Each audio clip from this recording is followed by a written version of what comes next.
Hi, folks. Welcome to another episode of Film Study. This is Ken McKusick, and we're here to do the second of two shows on roster evaluation. Today, we're looking at the offense. We looked at the defense in the last episode. Joining us again for this is Brian McFarland.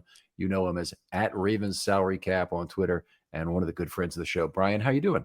Yeah, good for a Monday, I guess. Yeah, back at work. I don't know what that feels like really anymore since I started doing this, I look forward to that. it's coming for you. It's coming soon enough. All right. Well, if you missed the defense show, first of all, go back and listen to it. There's still a chance you'll have it. Came out in end of last week, and actually, no, it didn't. It came out yesterday. It came out on Monday, talking about the defensive players and whatnot. Broke it into 5 categories, as we always do. The young producers, those guys on their first contract who are playing at a high level already. Then developmental players still on the first contract, not yet playing at the highest level that you're getting a lot of harvested value out of them. Then you have the veterans playing for market value. And there are a lot of market value players where the cap is largely spent. Veteran cap value concerns. Unfortunately, there were 4 of those on the defense. So you might want to go back and listen to that. That's a lot to have on your roster at one time. And then transitional players. And we got some of those on each side of the ball. But Brian and I are going to go through the offense today, talk through those players who are at each of those stations along, I guess, the train of life. Hopefully, you're lucky if you actually hit all of these stations because it means you're a young producer at some point. Yeah, absolutely. Yeah. And you obviously, you hope your high round draft picks are young producers immediately. But the younger guy or the lesser guys, you hope they certainly develop and get there. Yeah, lots of chances, and the runway is a little different in terms of expectation to hit a young producer status. If you're a 4th or 5th round draft pick, if you make it in year 3, that's probably a very good thing. If you even make it in year 4, sometimes it's just fine. In terms of getting one top drawer season out of a low round draft pick is something special. Let's jump right in with the young producers in this group. We have 5 guys in this group this year. I see I have that marked incorrectly on my sheet here, but 5 guys in the group: Zay Flowers, Charlie Kolar, Isaiah Likely, Tyler Linderbaum, and Roger Rosengarten. Flowers and Rosengarten will be here for years, but let's talk about Zay to start with. One of the big questions coming up with him is, can the Ravens really afford a big contract for him? Yeah, so he'll be eligible at the end of this season as a first round pick. Players are eligible after the 3rd year. He's the first wide receiver draft pick that's really hit. I mean, first Pro Bowl wide receiver they've ever drafted as a wide receiver. Obviously, Jermaine Lewis was as a kick returner. So I have to think they anticipate doing that. He and Lamar are tight, obviously, so that's got to factor in as well. I would have to think so. We'll see what happens the rest of this year. His numbers may be a little down from last year just because of the quarterback play, the backup quarterback play. That might help the Ravens a little, I guess, in the long run, getting a deal done. But he would certainly be a guy I would think next offseason they would be targeting to get done. You think they'll get him a year early, kind of like they do with Kyle Hamilton, as opposed to wait until the 5th year option is out there, tag him with the 5th year option, then get him after year 4? I mean, that's certainly possible. I mean, I certainly think he's going to, I haven't looked at the numbers, but I certainly think he'll get the 5th year option. And then, but I still think, and obviously it depends on some of the other moves they're going to make, but I would think that, the first long-term deal, that 1st year cap number is going to be small. So fitting him in next year shouldn't be a problem. And I would think they would really try, but obviously, we'll see how that plays out. All right. Fair enough. Charlie Kolar, valuable to the Ravens in terms of his run blocking. The entire tight end room, and Isaiah Likely's obviously in this group too, is including the fullback, is up for a contract at the end of this year, meaning they're all UFAs at the end of the year. What do you anticipate happening with that group? I wish I knew. I think the most likely outcome is Likely stays as gets re-signed and Andrews and Kolar depart. I think they'd like to have Charlie back, but going to look for, I mean, and it depends on what, what they talk about with him, what they envision. Is he going to step into the likely role next year and, and be the, second tight end, but a kind of a 1A or 1B, maybe, I guess I should say, to an extent. But my guess is if, it's one of those things, if some teams, thinks he's a 1A, then, he's going to get more money elsewhere. So that's probably what I would anticipate. I don't think they'll break the bank. They've been pretty decent at, drafting 2 tight ends a year at times. And, what's this, the 3rd time they've done it now, I think. Might be more. They said, yeah, well, Crockett, Gilmore, and who was the other guy they drafted the same year who I forgot about that. Second, stolen away from the Steelers, kind of thing. Yeah, so I'd forgotten about that. So, so I mean, I think that's probably the likely outcome there. Now, obviously, if they don't feel they can re-sign, likely, I don't know what that means. Whether they'll continue to try. Could they use a franchise? I haven't looked at the number there. Could they use a franchise tag on him next year? I mean, franchise tag on tight ends is not huge usually. So I would think that would certainly be an option of keeping him and almost, trying to force a deal. Well, I mean, I hate to say it that way, but you're not going anywhere. So you might as well, we're offering you good money. You might as well take it here and not risk injury and things like that. So, but I would think of the 3, he's the most likely, and obviously given the name, he's most likely to be back. There you go. Charlie Kolar, maybe there's a Josh Oliver type deal out for him. A blocking tight ends have a certain value in the NFL, especially if they can catch the ball. It's been a long time since Charlie Kolar's caught any reasonable number of passes. It's incredible to think who this guy was at Iowa State. I mean, they fed the entire offense through him. And now, he has a very hard time getting a target. Yeah. Well, they got a lot of mouths to feed for sure. All right, now Tyler Linderbaum, probably one of those polarizing players on the Ravens roster in a lot of ways. Polarizing is probably the wrong word. Most people want him back, and want to keep productive pieces of the offensive line in place, continue to build around that. But Tyler's had a bad year, and he's had a particularly bad pass blocking year, and he's nonetheless massively overrated by PFF's run and pass blocking combination into a single offense statistics. By the way, really would implore you to avoid that single combination statistic because it really doesn't make a lot of sense to me. But what do they do about Tyler Linderbaum? I mean, it really looks like the correct move. They didn't offer him the 50-year deal for a lot of reasons. It was left tackle money that they would have had to offer him. But what do they do to try and get him signed? And where does he fit relative to a Creed Humphrey or a Cam Jurgens? Yeah, I mean, I think he's, especially after this year, a step below them, but he will probably be the most, probably the top center on the market next year. I haven't looked at the, the free agent list yet, but so that always, the mantra, it only takes one to blow you out of the water. So, and let's be, they have never paid a center. They've never paid a young center. I mean, Jason Brown was probably the biggest comparable, and he left for a huge deal to go to the Rams. Otherwise it's been the Matt Burks, it's been, Macari's, those kinds of guys. What was the guy that came from Tampa? Zuda, Jeremy Zuda. Yes. But going back for a second though, to Burke, I mean, it was more of a slap in the face for Brown because Brown signed for, I think, 5 years, $37.5 million. It was about $7.5 million per year with the Rams. And the Ravens immediately turned right around and signed Burke for, I want to say it was $12 million over 4 years. And he'd been a 6-time Pro Bowler with the Vikings. Yeah. So, I mean, there wasn't a lot of belief. And not only that, Burke is the guy, all the centers who have since played for the Ravens and felt like they got grades that were too low from me over the years. I'll just tell you, Matt Burke is the reason. The guy was an absolutely wonderful assignment blocker, did what he was ever supposed to do. And his very first year with the Ravens, I think it was, PFF had him as the 22nd best player in all of football. Wow. Surprising. Yeah. So, whether they go that route, whether they see Bullock as that's a big factor too. Obviously they really like Bullock. Who knows, we might see him at guard in the next couple of weeks.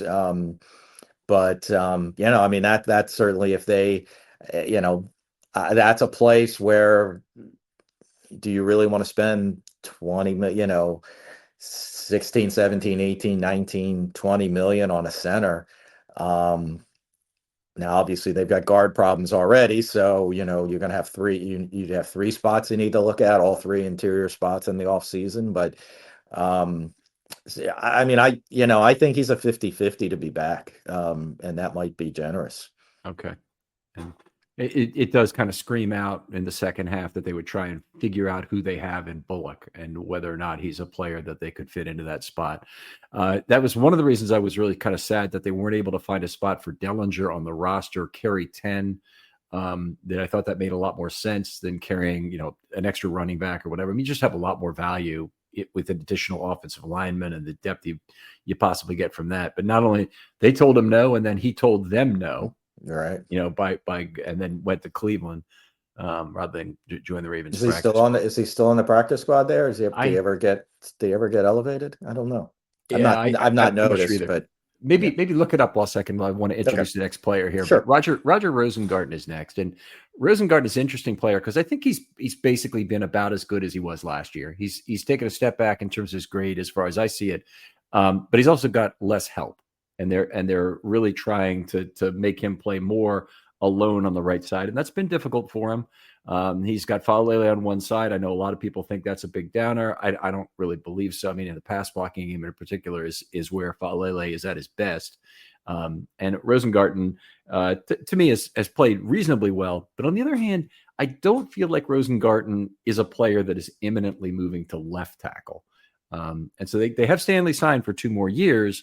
One of it is kind of a sure thing year where they can't really do anything about the contract. And then the second year, I think if the player, whoever the next player is, it's Vincent, Rosengarten, a new draftee, a new signee, whoever it might be, I think they would unload that last year of the contract for the cap savings involved. Yeah, I think you're right on that. And I'm not sure. I mean, I'm not sure Rosengarten would. He certainly doesn't fit the mold and the look of a left tackle, but that doesn't mean he can't handle it, obviously. But I think he's, hopefully he solidifies himself the rest of the, this year and then next year. And obviously after that, you have to start considering whether you're going to extend him or not. So, and Dellinger is still on their practice squad. So, okay. I mean, he could be a guy. In our last episode, we talked about, if the season continues the way it is, the Ravens will have a high, well, he won't be on waivers, but the Ravens have the ability to go poach some guys, and he might be a guy that, we liked in the draft, and, we want you back. And, looking at next year's roster, you might bring him back and then sign, and bring him up to the, he'll be an exclusive rights free agent next year. Then he gets some 2, 3, 4 game of real pay, so to speak, real roster pay, and then so it kind of does him a solid that way. I can't imagine he would turn that down. I understand why he did turn down the practice squad, but there's nobody basically who turns down a spot on the 53, right? Yeah. And especially if it's 3 games, he moves a year towards pension and health benefits and things like that. So I mean, that's a real key. Yeah, and it's about $100,000 roughly for 3 games. So the difference between 50,000 roughly again, and about 17. So yeah. All right. We had some guys on this list last year who aren't in the same place anymore. Rashad Bateman was on this list last year. He's now a veteran playing for market value with his new contract extension. And both Kolar and Rosengarten were developmental before. I know a lot of people would question the decision of whether or not Charlie Kolar belongs on a young producer category. To me, he's doing everything you reasonably could hope of a player of his youth and position, and his position on the totem pole of tight ends on this team with Andrews and Likely there. I don't think you could ask for much more. No, I agree. Yeah, I think he belongs there for sure. All right. Can you ever remember a time in Ravens history where they had a 4-man stack like they did at tight end that they allowed to fester to this point where they and I'm including Ricard in this group, mm-hmm. and they just could not get a contract worked out? No, I can't say I have. And obviously, Andrews, that may not, at this point, he may not be somebody they want to re-sign. Ricard, he's probably because just the fullback position.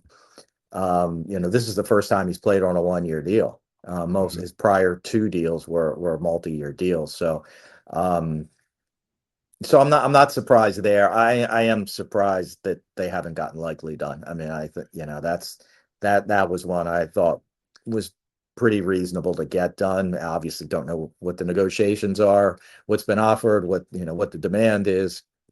Other than to say they obviously haven't found a middle ground, because I mean, there was some rumors right before the season started that that it was close, but obviously it never came about. And I don't think, I mean, he obviously was injured there for a little bit, but that wasn't a serious injury, so I don't think that factored in. But so maybe the rumors are wrong, who knows? But it seemed like they were close, so you almost really then expected it to get done. And the bye week was also a good time to get some things done. And now that they're back at practice, seems less likely at this point. Yeah, I'm afraid that might be true too. All right, let's talk about the developmental group. 10 guys in that this year. Rasheen Ali. There are people who would say that Rasheen Ali is transitional. I think the Ravens have kind of made a commitment to him at this point, and they want to see who he is. So I've got him in the developmental group, kind of a polarizing player, retained ahead of several defensive players, and potentially a 10th offensive lineman if you're still going to keep it at 25 and 25 to start the season. By the way, we talk about 25 and 25 as if everybody knows it, but there's 53 men on the active roster, 3 specialists, so that leaves 50 spots, almost always divided 25-25 between the offense and defense. Very rarely do they break that rule. They didn't break it again this year, but this was a year where they were overflowing with young defensive talent where they might have done it, but they would have had to cut Rasheen Ali. Yeah, I mean, he looked really good in the preseason. So, I mean, I think he was a guy they were pretty certain they would lose if they didn't hold on to him. And with Mitchell, I mean, I think they're kind of hand in hand in a way, with Mitchell coming back and, looking healthy finally. Obviously they kept 4, which honestly, they probably don't need 4, 4 running backs when Henry is what he is. And then obviously Justice Hill is, fits his role very well. But obviously special teams matter too. And, that comes into play certainly. And kick returning. But yeah, so I mean, it'll be interesting to see how that all plays out over the next few weeks, assuming everybody stays healthy, keeping 4 running backs active. Obviously, that hasn't been really a problem the last couple of weeks because they have so many guys hurt, so it was easy to make up the inactive list. But as fingers crossed, everybody gets healthier. Carrying 4 on the active roster, game day active roster, is going to be really difficult. Yeah, I would think so too. You really would have to have a lot of walking wounded on that 53 to make room for an extra running back like that. And Keaton Mitchell has found a little bit more of a place in the offense than Ali did at any point this season. And the one guy who honestly could go back to a bigger special team. Let me tell you about the online cannabis company that's changing the game, Mood.com. They created an entirely line of functional gummies. 100% federally legal THC blends discreetly delivered right to your doorstep. And here's the best part. You can get 20% off your first order at mood.com with the promo code RAVENS. Now, I've tried a bunch of their gummies myself. Each one's totally unique. The Sleepy Time gummies knock me out right away. They help me unwind fast, leave me refreshed the next morning. The Epic Euphoria gummies, they're perfect for when your day just isn't going the way you want it to go. What makes Mood special is how they pair the THC with natural herbs and adaptogens. You won't find blends like this at any local shop. They've got gummies designed for focus, relaxation, clarity, even energy, all made from cannabis grown on small, family-owned American farms. No pesticides, no shortcuts, just high-quality weed you can trust. Plus, Mood backs everything with a 100-day satisfaction guarantee. So head on over to Mood.com, check out their amazing selection, and don't forget to use the promo code RAVENS at checkout to save 20% off your first order. His role, if needed, is Justice Hill. I mean, if you want 15 snaps of special teams at M game, or at least 10 anyway, it's not a problem. And that's all that Ali plays that are not kickoff return snaps, which Right. would be directly 1-for-1 replaced by Mitchell. So I've had such a hard time with the whole Mitchell Ali activation thing the entire Yeah. year. I don't get it. I think Ali is your. I mean, they're totally different runners, I know, but I think he's your Derrick Henry. If Henry got hurt, I think he steps into Henry role. Obviously, they've restructured the offense a bit, and in different ways. But I don't think Justice Hill is going to get 20 carries a game, and I don't think Mitchell would either. But I could see Ali in that case being the guy. If one of them is getting 20 carries, I think it's Ali, and that might be high-minded. I don't know if that's the right word for it, but optimistic, maybe better word. But I just feel like he's better suited for that role than the other two guys are. It would kind of lay all of the plans bare if all of a sudden they said, well, we got to go to the street and get a running back. If Derrick Henry got hurt, because that would be very clear that, well, whatever you had planned, this was not what it was. Right. Well, yeah.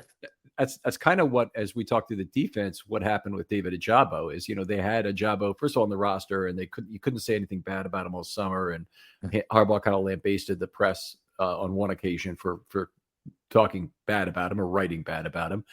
Then he's a healthy scratch early on the season. Then he does come back because of the injury, and he plays 6 snaps. Right. So yeah.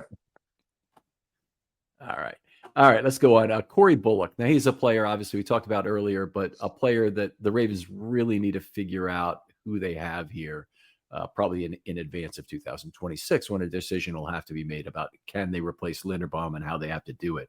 If Linderbaum goes, I guess you got multiple avenues. Obviously, you could sign Linderbaum. You could sign somebody else. You could draft somebody, which might take a second or third or fourth round pick.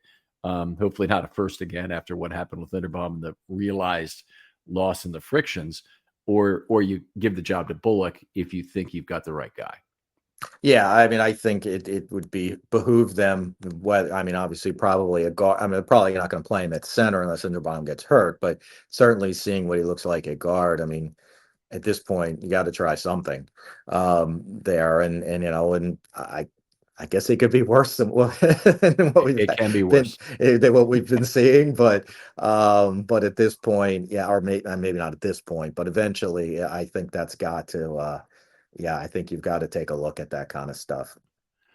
I'm with you on that, Brian. One thing that I think that people are, first of all, underrating what Voorhees and Faalele done. And I'm not saying it's great by any stretch. Faalele has been probably a C or C- guard, and Voorhees pretty close to the same thing. So that's not great, but by any stretch. But it's also with Voorhees, you have a second-year player who still has some runway to get better, and on the offensive line, that's very important. And at right guard, I mean, Fale is going to be gone at the end of the year, and the decision is made. But you really want to look where the problems are. It's at center and left tackle, which is the worst possible situation. Yeah. We have a center who's not playing well, and he's one of our best players in theory. It's both of them. It's your two best offensive linemen. Yeah, and we have a left tackle and his backup who are both awful. Anyway, trying to figure that out has been kind of a nightmare. I do think that it would make sense also to see him at center. I know they got a good look at him during the preseason, so maybe thinking that that's enough live fire at center, but they want to see some other versus ones at guard. That could possibly be true. All right, moving on to Daniel Faalele. I know there's a ton of people out there who just cannot stand the guy. It's very clear if you look out on social media. I can't imagine what it's like to be Daniel Faalele trying to improve as a member of the Baltimore Ravens, and what it must be like being bombarded by social media the way he is. Whether, do you think he can stay off it to like not see film clips? I think I would have to. I don't think he has much choice but to stay off of it, because I mean that's the modern world. That's social media, and I don't get involved in that kind of stuff. I try to stay out of even discussions about that kind of stuff. I mean, people think what they think. I'm not going to change their mind, even about contracts. I'm not going to change their mind. So, it's just like, okay, you think it's a bad contract, okay, So everybody's entitled to their stupid opinion on Twitter. Yep. So, yeah, with Falele, I mean, the reposting of every single clip, and then the fact that every anti-Falele person has to have their little 2 cent twist on every clip. I mean, Mhm. first of all, start from first principles, people. I mean, really, the first thing you need to do is look at the entire universe and not the worst plays. We don't judge players by their longest home run or by their worst strikeout. If Right. they're baseball players, we judge them by their entire body of work, and it's understood. There's no more hits per at bats position in the entire National Football League than an offensive line position. You have literally 1,100 times per year where you have some sort of a result that gets. And if you look at how those play out over the course of the season, they very much look like box scores in terms of you have some really bad days and you have some good days. I wish people would look at it more universally than that, instead of trying to pick out, look at this kind of thing. It's just kind of bothersome. The next guy on the roster, though, another offensive lineman who the Ravens took a chance on, and you talk about futures plays and whatnot. They got this guy on the practice squad. He's been cast off by 2 organizations, and that's Kenyon Green. Yeah. So that's that's a who knows? I mean, he could be. I mean, he's started a lot of games in the NFL, so obviously he's been cast off by. Well, I guess he was traded this offseason, right? And then Philly cut him. Yeah. So I'm not sure. I'm not sure we can put a lot of stock in that, but it could be. It could be something. It's certainly worth having a look at, and hopefully, I mean, he's hopefully that this over the last 2 weeks, that's what they've been doing, and maybe he's an option at one of those guard spots, or maybe they start a rotation or something like that. I'm not a huge rotation fan on the offensive line, but it is a way of getting a look at guys under true live fire, and then maybe you see, well, he can help us. Yeah, I mean, this is the situation to do it when you have guys who are underperforming. The other time you could do it is when you have a guy who's hurt, and they say they did it with Ronnie Stanley and whatnot. They started doing it with Rosengarten and McCary at right tackle before they had the need for McCary at left guard last year. So I think it's certainly a possibility. We could talk about a couple of more offensive linemen here within this developmental group, which is frankly chock full of offensive linemen. But Emory Jones is the next. And he is apparently not going to play this week, which is not surprising. He will be activated to the 53, I believe, tomorrow, which I believe is the last day that it can happen, because it's been 3 weeks since he was activated for his first practice. And then it might be Wednesday that occurs. But then he will almost certainly take one of the inactive spots for this first week. Yeah, I mean, it sounds like he's going to be inactive for a while. He's just started because of the shoulder. He just started pass blocking last week. He's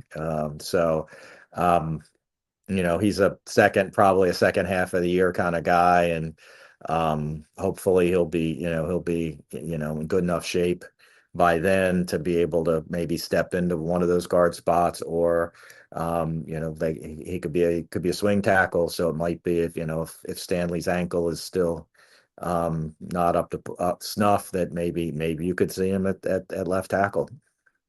It seems like that is a very big ask of a young player who just started pass blocking. No, I agree, but beggars can't be choosers at some point, unfortunately. Right. So who's the Chargers, who are down to their 6th offensive tackle, I think, right now, that they've had everybody injured, Alt and Slater and a bunch of other guys. So they're in a very bad position. So as bad as the Ravens situation is here, their problem is more one of underperformance at, well, you could say at a lot of spots, but really the biggest underperformers are the center and the left tackle and the guard spots. It's not like they've been great or anything, but the expectation also wasn't that high for either of those spots. They knew what they were getting in terms of dollars for those 2 players, and they went cheap. The Ravens have a lot to figure out, and it's going to be it seems like this is a position group where they're going to have to spend an awful lot of offseason assets. Yeah, I think you're right. Especially, I mean, if Stanley, gets through the season the way it's going, they're going to need a legit backup there, a legit swing tackle. And whether that means a second round left tackle or something like that, a guy that you can plug in, you can feel comfortable plugging in, could be first round, who knows? And then obviously if the Linderbaum goes, Falelei's a free agent as well. So, and Voorhees, can you count on him? He's certainly should have competition. I don't think he should be anointed and with no competition. So that's a lot of that could be four, basically four spots.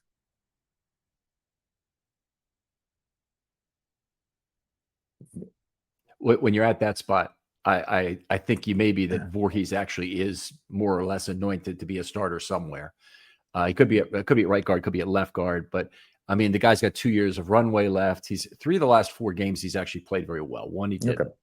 Okay. So I'm kind of he was terrible the first 2 games. At least the trend is correct. Daniel Falele was terrible for 14 games last year before he got it figured out and played well for 5. And then he's played okay for this year overall. He's had a wide, fairly wide end reach of his games, but he's played okay for the most part. I guess let me ask this question, because I think this is on the mind of a lot of Baltimore people. Do you think there's a chance the Ravens re-sign Daniel Falele to a deal? Do you think there's a way they come to terms with a player like him for 3 years, $12 million sort of thing, some amount that really is sensible? You think back maybe to the James Hurst contract of a guy that people didn't have a lot of respect for in this town, and he stayed around because they could come to a reasonable value deal on him. Yeah, I mean, coming off of last year, I thought that was more of a possibility. But obviously this year's been, I don't think he's been as good this year. So, I mean, I guess that's a possibility, but again, I think I think he can't be anointed the starter. Right. It's got to be a reasonable deal that allows him to be a backup here or there. They tried him at right tackle some in the past. I mean, he's obviously tackling college. So, but whether he can really do that in the NFL, I don't know. Yeah, I mean, I guess that's possible, but I wouldn't see that till next off season, and he probably won't want to take that kind of deal until he sees what's possibly out there. Right. And I would think, just to point in that direction generally, I would think there's another team willing to pay a lot of money for Daniel Falele. And when I say a lot, the guard market has kind of gone through the roof the last couple of years. 2 years ago in particular, right after the 23 season was the big jump in the guard market. But he's very unique, and I think there are a lot of teams out there who could try and figure out how to fit him in, particularly if they do, if they're more of a passing team than a running team. Mm-hmm. Yeah, and I mean, we've obviously seen, I mean, Ben Powers, Simpson, McCary, all 3 in the last 3 years. I think it's been the last 3 years in a row. Yep. I mean, they all got bigger deals than I would have expected. And they all were kind of punching bags here to an extent, one extent or another for the fan base. So, so I wouldn't surprise me if somebody out there offered him something that would, everybody's kind of scratching their head at. Wow, that's more than I would have thought. Right.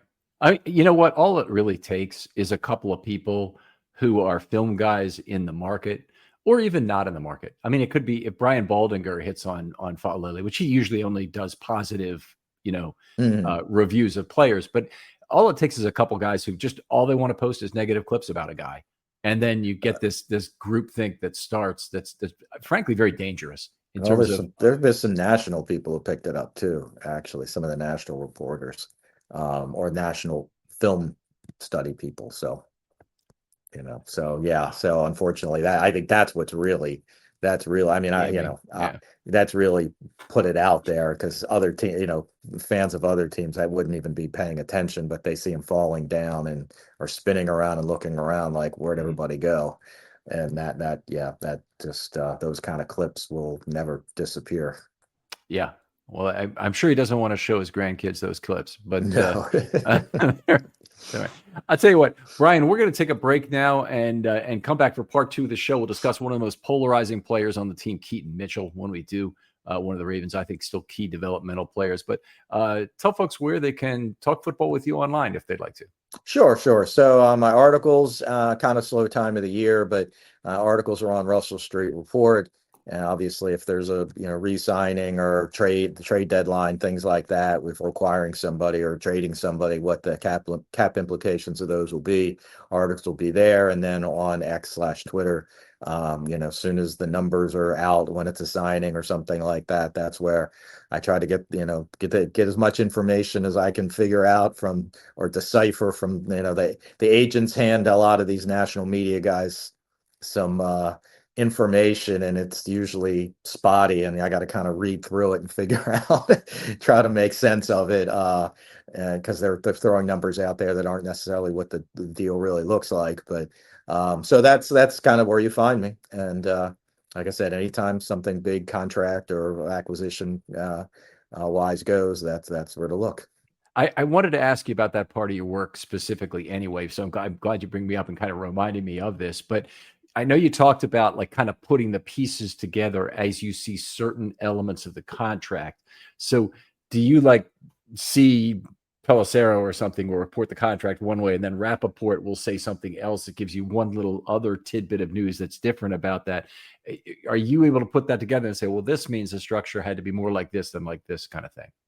Yeah, for the most part. And usually what we're looking at, because what they're generally, they might say what the bonus is, they might say what the guaranteed money is, they might say, he's getting paid this much in cash in this year, which usually the way the Ravens do their deals, that's going to mean the first year is pretty much the minimum base salary, and then signing bonus on top of that. So that pretty much allows me to be able to figure out that first year cap number. Not always, because sometimes it's not a minimum, it might be $2 or $3 million. It's going to be a low first year base salary, and most of it's going to be bonus. And that's generally what we're, when we're signing a guy either in the off season or bringing somebody in or a trade. You're really looking at what is initially only thing everybody cares about is what is he making this year? How does that affect this year's cap? We'll worry about the other, putting the other pieces together for the other years, because now, how does that affect our cap for acquiring other people this year? If we're in March, how does that affect acquiring other guys or re-signing other guys or the like? We're gonna talk about that a little bit in the second episode. Is how do you get frustrated ever by the 1 year cap view? I'll let that percolate a little bit, and then we'll get back to it. Everybody out there, thanks for listening. As always, the loyalty of the show is greatly appreciated, particularly in a season like this where things are difficult. And I'm sure there's a lot of other pods that aren't doing that well in terms of their listens and whatnot. But I really appreciate you guys hanging on with us and listening in. Please use hashtag Filmstudy mailbag for questions. We'll get them on. A lot of those are coming in for Friday morning GM. If you have questions about the offense or defense, always willing to take those as well.